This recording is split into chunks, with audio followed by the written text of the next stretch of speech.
Alright, so this is an NAS, specifically the Linkstation E1, and normally these things cost a fortune, take forever to set up, and are just annoying to use. This one wasn't, and it actually saved me from a mistake I made before, but we'll get to that. Real quick before anything, Linkstation sent me this for free, but they're not paying me. I haven't seen a single frame of this video, so this is just me being honest, okay?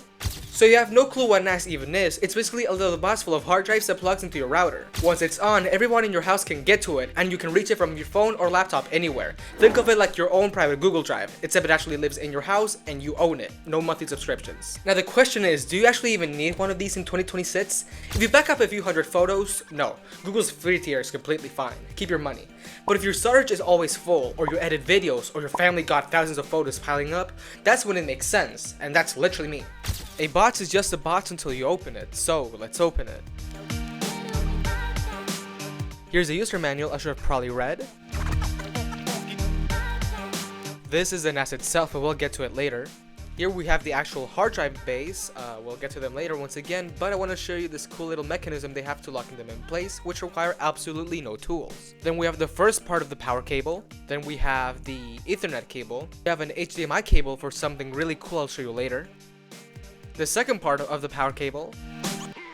And then a screwdriver, some stickers, and some screws for the SSDs. Now let's move on to the main event, the Linkstation E1 itself. I promise you the packaging was way nicer than this, it's just that I was stupid and I forgot to record the original unboxing, so that's why it opened upside down.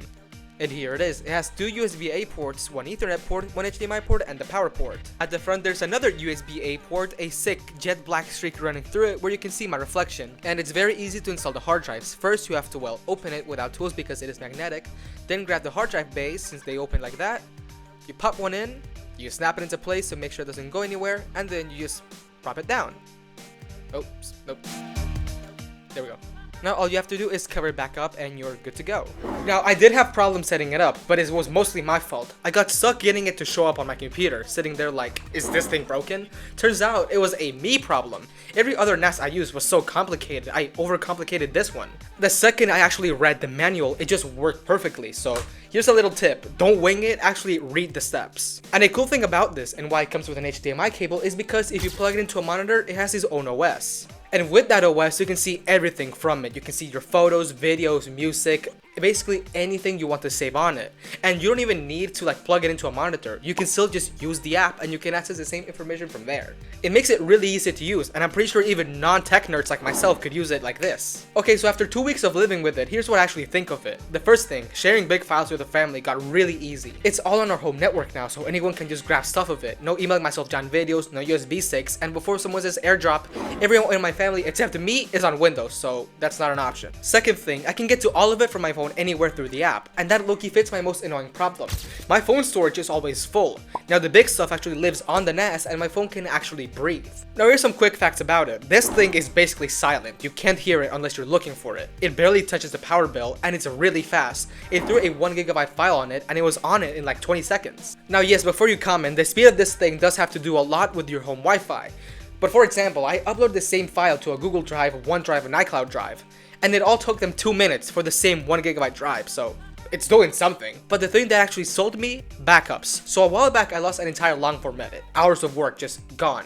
I was so mad I made a whole video about it. Hey everyone, sorry there's not gonna be a long form video this week. I kind of deleted the whole file. And you know, the little SD card I had for you know, backups, that little slider thing was locked. So nothing backed up.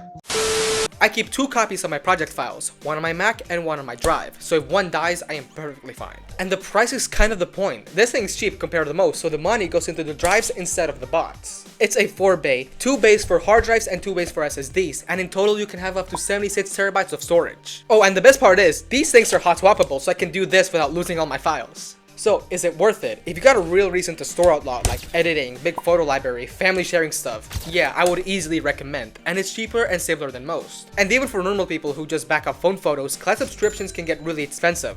This is just a one-time purchase, so you save money on the long run. Now, I'm not hating on cloud storage, I use it a lot still. But like, I kind of like owning my stuff. The only downside in my opinion is like the learning curve to it, but it's really on me because once again, you just had to read the manual.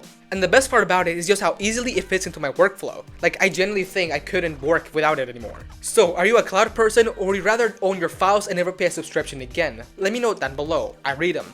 Big thanks to the Link Station team for sending it, and I'll catch you in the next one.